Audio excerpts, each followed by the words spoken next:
Hello' guys, তোমালোকৰ সকলোকে স্বাগতম জনাইছোঁ আমাৰ ইউটিউব চেনেললৈ। অতি সুখবৰ আহিছে তোমালোকৰ বাবে। SSC ৰিক্ৰুইটমেণ্ট আহিছে কনষ্টেবল। SSC ফালৰ পৰা ৰিক্ৰুইটমেণ্ট আহিছে। ইয়াত তোমালোকৰ বহুতো বিভিন্ন ধৰণৰ পষ্ট আহিছে। ইয়াত তোমালোকৰ মুঠ টোটেল পদ আহিছে 39,481টা কনষ্টেবল GD পষ্ট আহিছে। আৰু ইয়াৰ যিহেতু অনলাইন এপ্লাই চলি আছে, তো তোমালোকে যিমান পাৰা অতি জল্দি এপ্লাই কৰি লোৱা। যদি তোমালোকে লাষ্ট ডেটলৈ অপেক্ষা কৰি থাকা, তেতিয়াহ'লে তোমালোকে এপ্লাই কৰিবলৈ তোমালোকৰ কিছু সমস্যাৰ সন্মুখীন হ'ব পাৰা।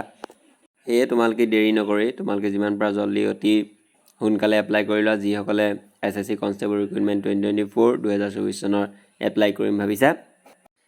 SSC ফালৰ পৰা মুঠ টোটেল পদ উলিয়াইছে 39,481টা কনষ্টেবল GD পষ্ট। তো তোমালোকে ইয়াত বিভিন্ন ধৰণৰ পষ্ট আহি আছে, সোমাই আছে। তো তোমালোকক যদি এটা সম্পূৰ্ণ লং ভিডিঅ' লাগে SSC কনষ্টেবল ৰিক্ৰুইটমেণ্ট 2024 2024 চনৰ, তেতিয়া তোমালোকে মোক কমেণ্ট বক্সত কমেণ্ট কৰি জনাবা। মই তোমালোকৰ বাবে এটা সম্পূৰ্ণ লং ভিডিঅ' বনাই দিম।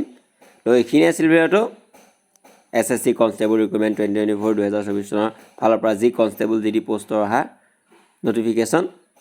তো ধন্যবাদ।